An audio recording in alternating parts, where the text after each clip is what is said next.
on nous force la main justement pour aller négocier avec des groupes terroristes.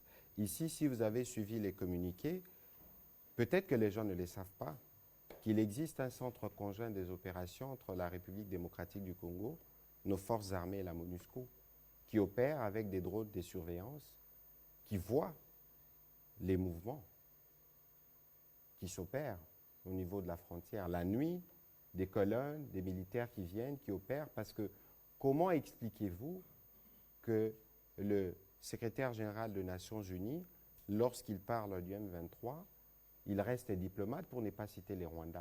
Vous avez suivi le propos de Mme Bintou à propos, c'est une armée étrangère qui opère sous les couverts des autres. Donc, dire que les forces armées de la République démocratique du Congo n'ont pas combattu, moi je ne voudrais pas aller ou tomber dans les pièges de tout ce qui circule sur les réseaux sociaux. Il faut savoir qu'il y a beaucoup de manipulations et il faut savoir que la situation opérationnelle sur terrain, elle est très dynamique. Vous pouvez penser qu'ils ont cédé cette localité, mais peut-être que c'est une stratégie de contournement. Peut-être qu'on s'est dit par rapport au feu que l'ennemi peut avoir, on peut perdre une bataille, mais perdre une bataille ne veut pas dire perdre la guerre. Et donc, c'est pour ça que sur toutes ces informations qui viennent du front, il faut toujours avoir un certain filtre, un certain recul. Mais pour ce qui reste, les responsabilités sont établies, seront établies.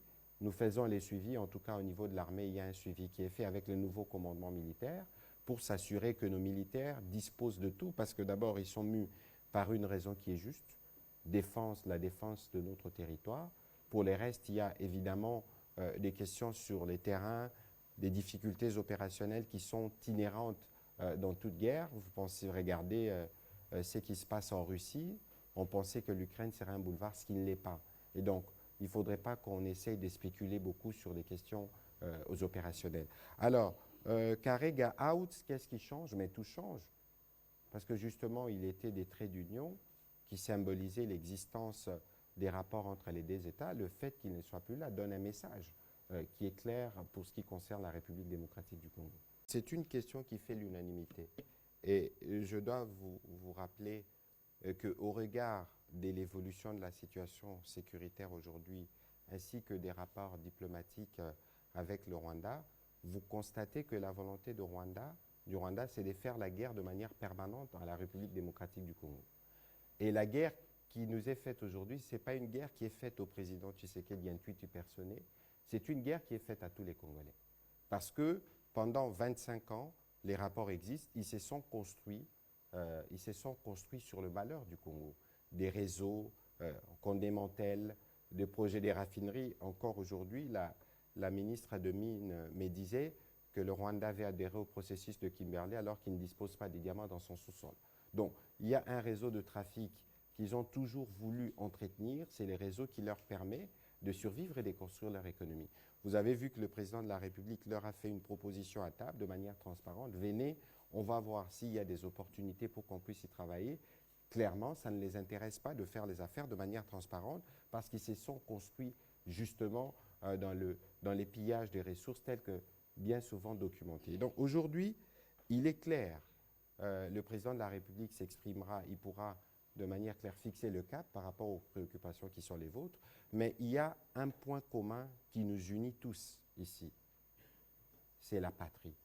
Et moi, je n'ai pas entendu, même si d'autres se font encore silencieux, mais je n'ai pas entendu de voix qui soit discordante sur la nécessité de mettre fin à cette situation, de part et d'autre d'ailleurs. Donc il y a un besoin pour nous, plus qu'avant, de nous mettre ensemble parce que finalement, lorsque vous regardez la situation de manière générale, vous voyez que nous faisons beaucoup d'envieux. Le prédécesseur qui est passé devant vous a fait des insinuations sur Brazzaville. Je ne voudrais pas le suivre dans ces schémas-là, mais il faut considérer que la reconstruction, les développements de la République démocratique du Congo aura un effet contagieux sur la région.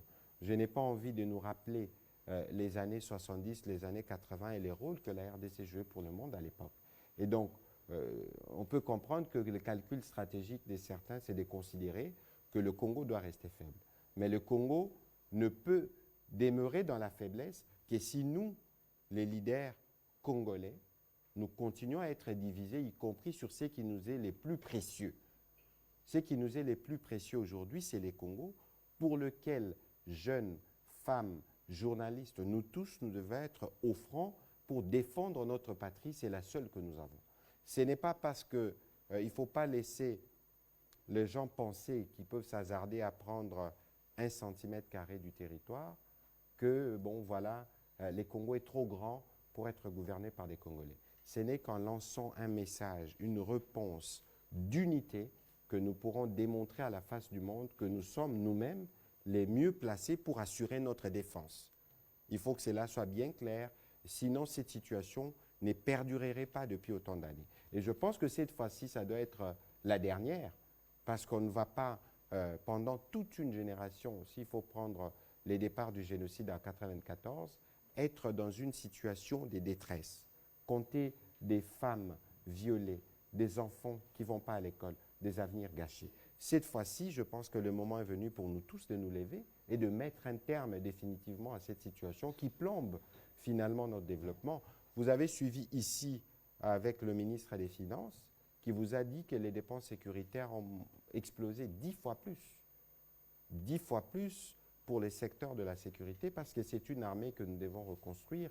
C'est dans l'armée au sein de laquelle vous devez former, vous devez faire des programmes d'équipement en munitions. Vous savez entre-temps qu'il y a un programme de nettoyage qui s'est fait au sein de l'armée. Et d'ailleurs, je pense qu'on a profité pour lancer ces offensives parce qu'à peine il y a eu un nouveau commandement militaire qui a été mis en place, à la demande d'ailleurs de beaucoup des notables des provinces touchées par l'insécurité, parce qu'on savait que de ce côté-là, il y avait des complices, il y avait des traîtres qui permettaient à la situation de se pérenniser. Et donc, lorsque le président de la République fait le choix de nommer un nouveau commandement, il y a forcément des intérêts qui sont perturbés et il y a forcément dans ça le besoin de donner un coup pour dire, bon voilà, ce n'est pas parce que vous avez mis un nouveau commandement que vous allez penser nous dissuader dans l'œuvre, dans les basses œuvres dans lesquelles ils sont, parce qu'ils ont malheureusement de relais qui sont ici. Et ce que vous dites, il y a évidemment au sein de l'armée les renseignements militaires qui travaillent au quotidien pour arriver à déceler tous ceux qui sont traîtres et tout. Il y a évidemment lorsqu'il y a des situations, par exemple la chute, comme vous aviez dit, des localités, il y a des responsabilités qui doivent être établies et il y a dans la chaîne du travail qui s'est fait au niveau de l'armée, on situera les responsabilités. Vous avez vu les images qui ont circulé, des choses qui ont été dites. Il existe un auditorat et des services judiciaires au sein de l'armée qui pourront, le moment venu, établir les responsabilités qui ont justifié cette situation. Alors, vous avez parlé de l'armée ougandaise.